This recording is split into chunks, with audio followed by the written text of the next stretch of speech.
Bridport Prize Awards 2020. Standby floor. Standby Camera. lighting. Graphic. Sound. AVT. 3, 2.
Hello, my name's Kate Wilson from the Bridport Prize. Welcome to our 48th awards ceremony. Our International Creative Writing Competition began in 1973, but we've never had a year like 2020. Thank you to everyone who wrote through homeschooling, home working, and worries about loved ones, and trusted us with their words. COVID-19 means we're doing things a little differently this year, but it means we can share the joy of writing with all of you. You'll hear from our winners, learn why they wrote what they did, and what it means to have someone who knows say, "This is really good." The Bridport Prize has always been about discovering new talent, new voices, and changing lives. Margaret Atwood said, "A word after a word is power." We may not be able to control what's going on in the world right now, but the blank page is an opportunity to create a world where you have the power to build, love, hope and dream. Before we get started, we're going to hear from Fatima Zara, one of last year's winners. I think until the Bridport Prize and other, wins last year, I did feel like I was operating often from like a place of uncertainty and anxiety, a lot more. And I also felt like I was operating from a place of lack. I'd walk into these poetry nights or I'd read about people who were like publishing their work or getting into like winning competitions, and I'd see that they were like part of either writing communities or they've studied creative writing at university, and I'd feel like I lacked all of those things. I lacked like a sense of community, or I lacked knowledge like specifically coming from academia, not just like workshops as well. And I think winning something like this, it was such a big yes to what I was doing. It was such a big nod to keep going the way I was going. So it did lessen, those voices in my head. It did lessen a lot of the anxieties, and it was a lot more encouraging after that. So yeah.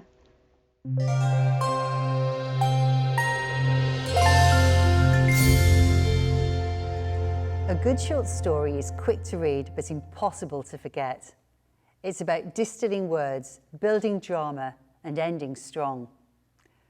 A short story can also be the beginning of something else, like Kate Atkinson's short story, which won with us and then went on to become the essence of her debut novel, Behind the Scenes at the Museum, and the start of a stellar career. A short story can also help a writer to discover their voice. Gail Honeyman was a Bridport Prize shortlister before she went on to write her best-selling Eleanor Oliphant is Completely Fine. Let's get to it.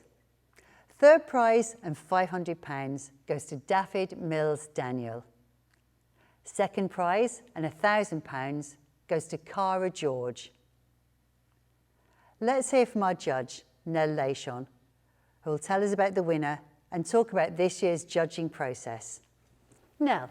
Yeah, I was really looking forward to sort of opening. You get these boxes, and I thought, oh yeah, open these boxes and crack open all these short stories. And doesn't take long to kind of work out what the standard is. You know, you start reading and you think, wow, this is fantastic. And then there's another one that's fantastic. And really, to be honest, by the time I'd finished, I did my own short list or a long list. And, you know, I kept looking over and over and I thought, wow, the standard of writing in these stories is amazing. And sometimes they weren't sort of all the way through. They couldn't keep the standard up all the way through. And some of them were like, you could tell that a writer needed to develop more and a bit more experience, but wow, I was really taken aback by the standard of all of these. And I'm so thrilled to announce that the winner of the Bridport Prize Short Story Award 2020 is Oh Halulu by Deborah Waters. College is in a dirty, aired part of town. Your classroom faces an air conditioning unit that doubles as a pigeon graveyard. You're nervous and chatty, he's quiet. You find yourself wishing he'd talk more so you'd have a reason to look his way. At break, he's slyly flirtatious, reminds you of a bad-ending boyfriend. Still, you're drawn to his clear eyes, their halo effect, and how when he expresses himself, he unfurls his long fingers and bares his deep-lined palms like a magician unveiling a trick. Ta-da! I think I wanted to show the ridiculousness of a middle-aged woman having a crush like a 12-year-old girl, and her having the self-awareness and the maturity to understand that, yet not being able to fight feelings of desire or that thrill you would get as an adolescent, you know, that serotonin rush you would get. At the station, your friend E asks you what you think of him. I'm not sure. You're sure. At home, G asks, are there any men on the course? No, you say, because he's referring to threats. Your feelings for G are soft, pedestrian, integral, keep you steady as you go. You like your life, your terrace with its fitful plumbing, your white dog and medium-sized family car. You're comfortably numb, think this is a good thing. G thinks not. You know that song's about tranquilizers. Of course. And a tranquilized life is a painless one. When I read Oh Halulu, immediately I could see a very, very, very strong voice. And it was a voice that sort of had poignancy, but also made you laugh. And witty is always great. You know, witty, something that's funny, intelligent, acerbic, and a kind of anti-love story. And it was just really the voice that absolutely jumped out. Some beautiful sentences. It was incredibly well crafted. But yeah, all about a writer's voice. You know, the thought of having a crush in your older age or an infatuation is something we don't really talk about, but women and men in their 40s plus continue to have crushes throughout their lives. But when's the last time you had that conversation with a friend? So I thought that was really interesting, and not so much the crush per se, but why you're having it and what that says about you. Because I often think when people do have crushes, it says more about them and their state of mind than it does about the object of their desire.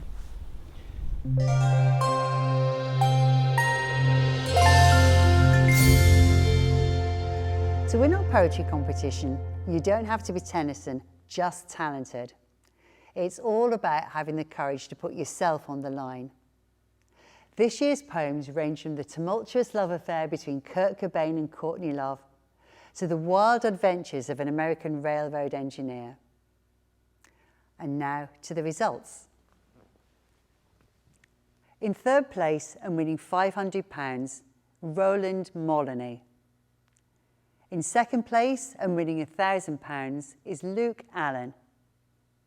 And now, to discuss our £5,000 first prize winner and to discuss the winning entries, here is our judge, Mimi Calvati, the founder of the Poetry School. Mimi. I probably can truthfully say that I think the standard in this one was better than any other competition I've ever judged. I mean, there was hardly any poems that I could just put aside. Everything had to be considered seriously.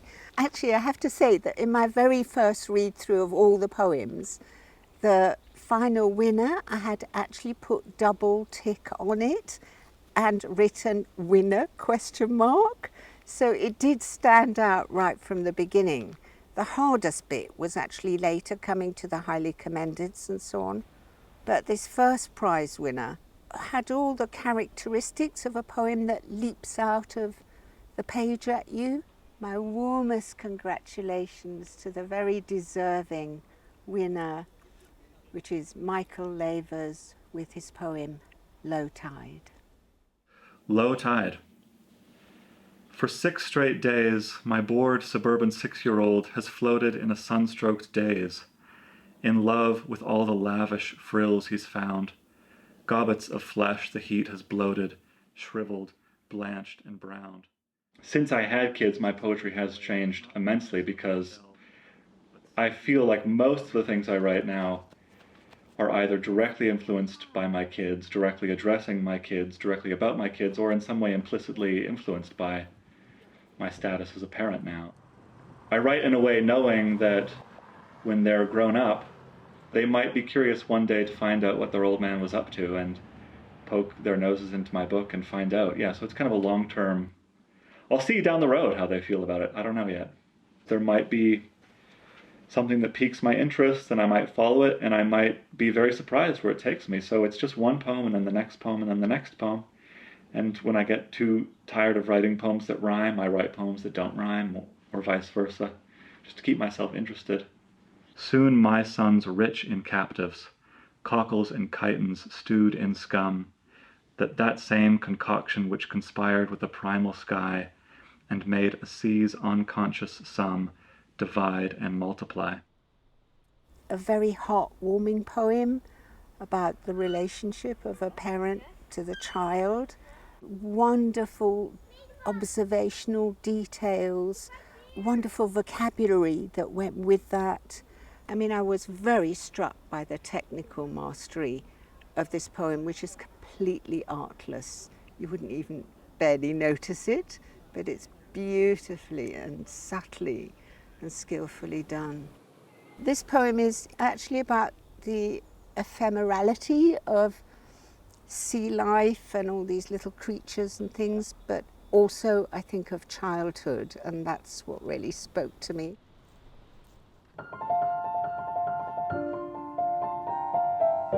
Thank you to Michael and his family for that beautiful film. I'm now going to introduce Mick Smith, the director of Bridport Arts Centre.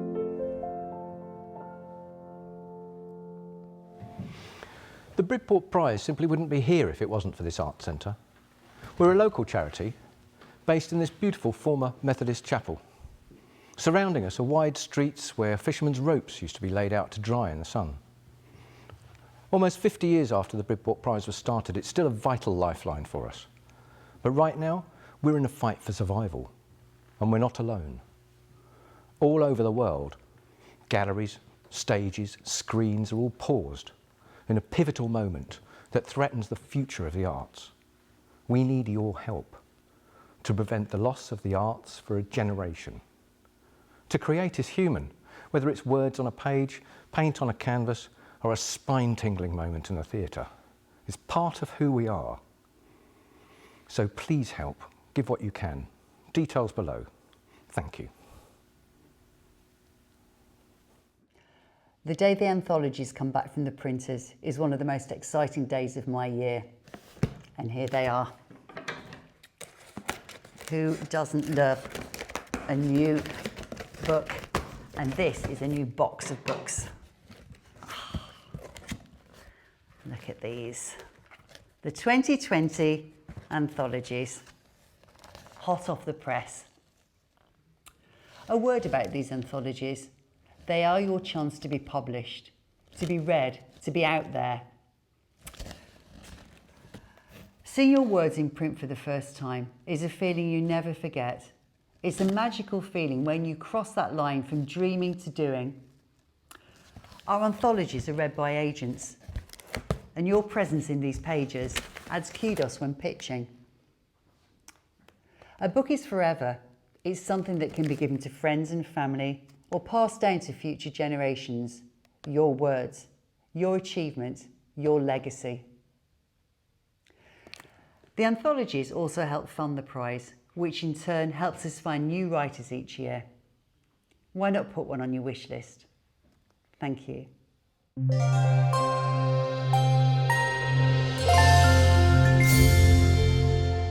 Flash fiction is the art of just enough.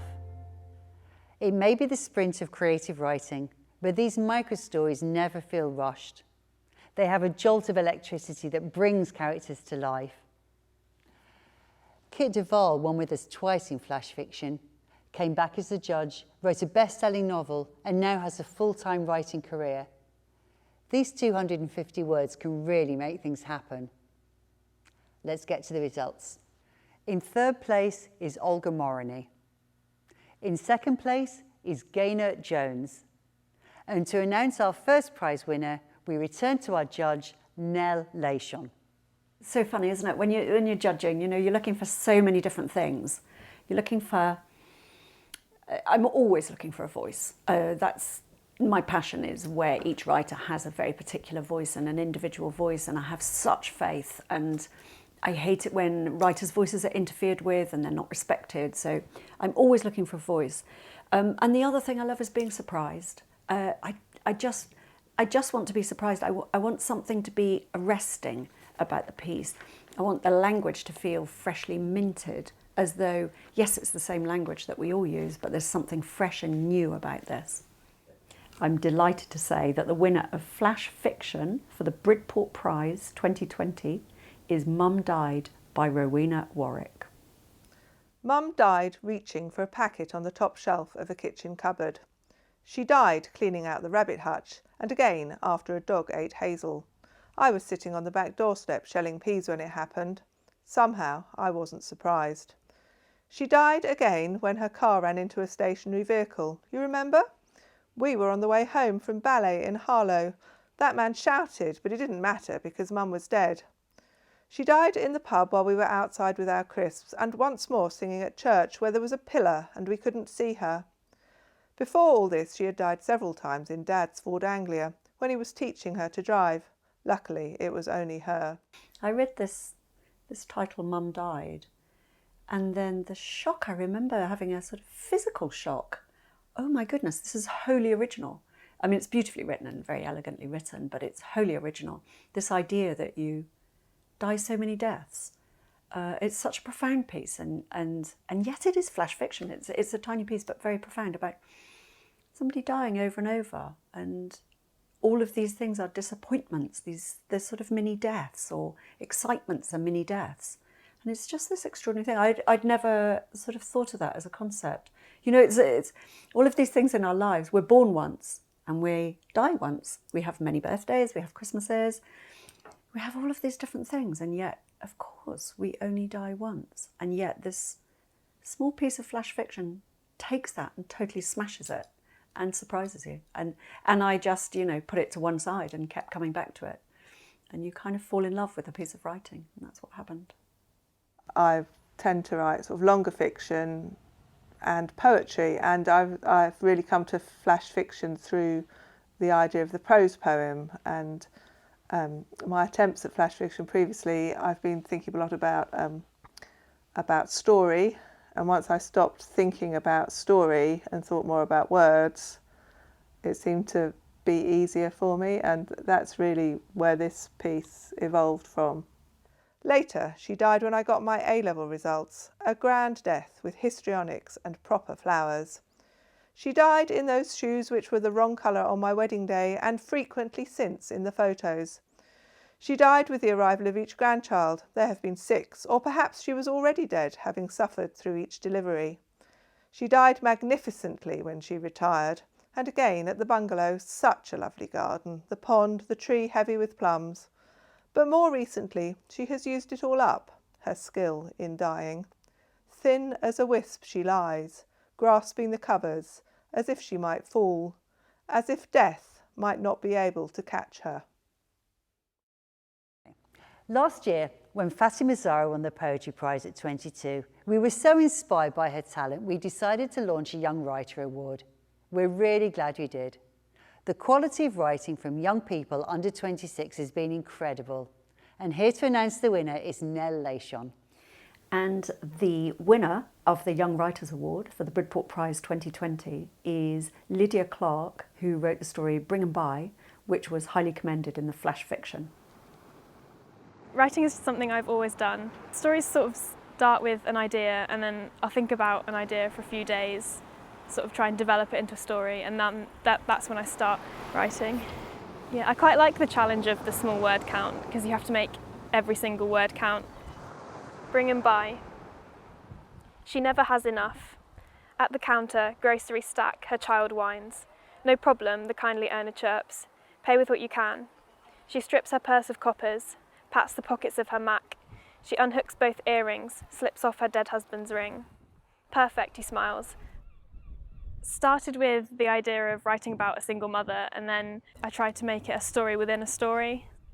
You know, it really speaks of the pandemic now, and it speaks of what is about to come, the economic problems that are about to come with people. And just from the very first line, she never has enough. And it's to do with what human beings need, and it's to do with this exchange that some human beings have a lot and some human beings have very little. And it's a sort of lack of sympathy and empathy. Very striking piece, and it sort of swallows you into this world that just escalates.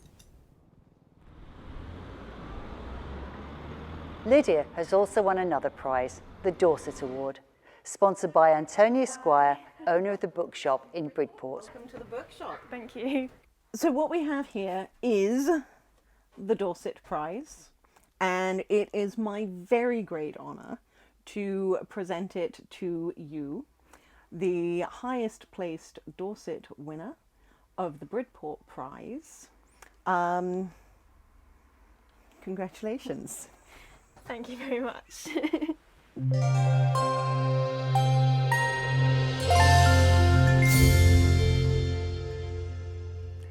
Back to the Bridport Prize and our industry partners who help us to deliver the Novel Award.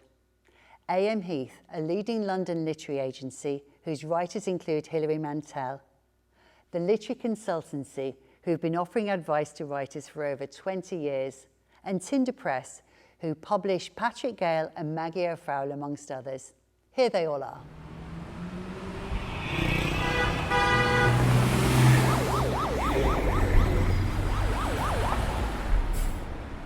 I think the positive thing about lockdown is that we've discovered new ways to work at a distance, and hopefully more editors will be freer to work in the way that I do, and I think that will only be a good thing for the industry, and we'll hopefully see a greater diversity of voices and writers coming to the fore.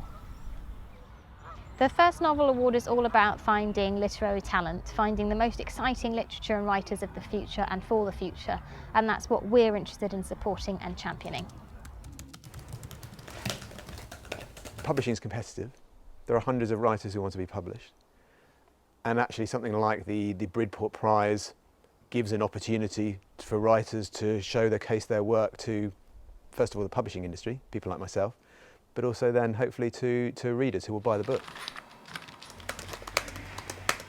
I really enjoyed working with Aki and Ewan as judges. I really respect them, and I really enjoy the conversations we have in the course of judging. I'm really looking forward to meeting Emma, whose work as a novelist I really admire. I think from an entrance point of view, having a named author who's actually been there and done that is a really great incentive to enter the prize.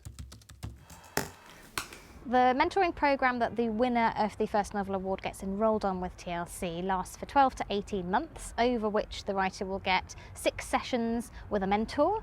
They get one-to-one feedback on their writing, and the idea is to bring the book project to completion and for us to see what we can do to help it further along. If it was a normal year, we'd be meeting the prize winners in person and talking to them about their work. And in previous years, with the winner and the runner-up, you know, I've invited them to come and have a chat with me, you know, in our offices, so we can talk more about their work.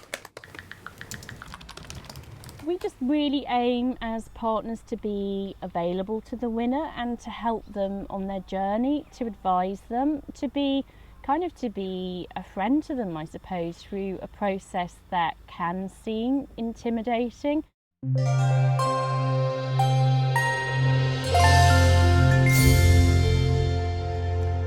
Our Novel Award is named in honour of Peggy Chapman Andrews, who had the great idea almost 50 years ago of creating a writing competition to help fund the newly founded Bridport Arts Centre, a role the Bridport Prize still fulfills to this day. And now, to the final writers who've made it through the competition this year. Our Novel Award runner-up is Julia Rampan. And it gives me great pleasure to introduce our novel judge, Emma Healey, author of Elizabeth is Missing, which was made into a BAFTA-winning drama starring Glenda Jackson. Emma. I guess because this year has been, you know, so anxiety-making. There's been so much going on in the news. The theme of loneliness came up in pretty much every piece. There was a real sense of politics kind of underneath the surface, lots of anger, quite a lot of violence. You know, the two of the entries were about self-immolation, you know, really unusual, really extreme themes. So it did feel like the shortlist summed up this year in some way. And I did feel like we got a sense of the kind of work that's being produced in Britain today. The writing from the winner was really incredible writing. We all hugely admired it.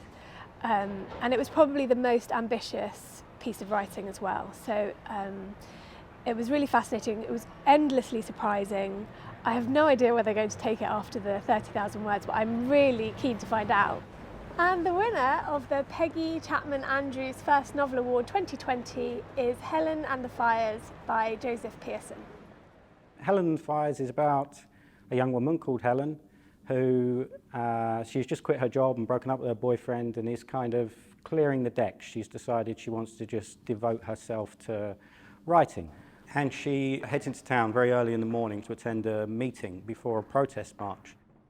And she gets talking to this homeless woman, and she follows this woman around to the Bank of England, and the woman sets fire to herself, apparently in protest of the climate crisis.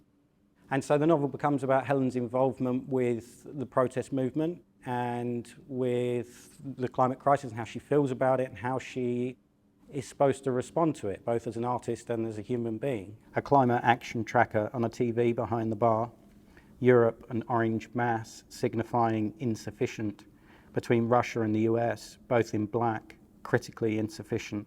The key along the bottom of the screen marks dark green as role model, which is nowhere represented on the globe.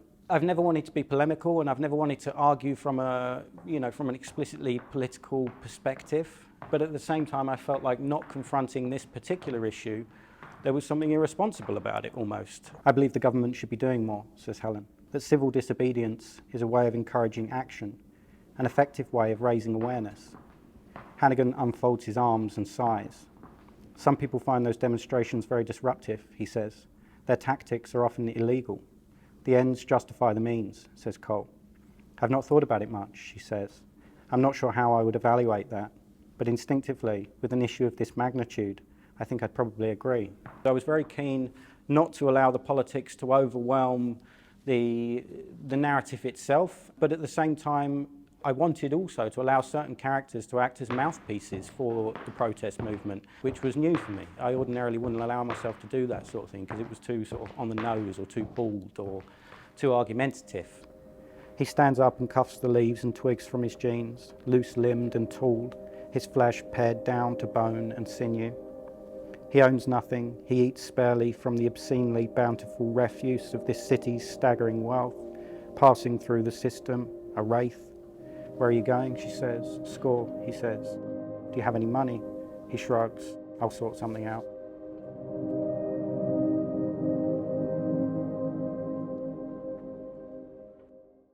And now,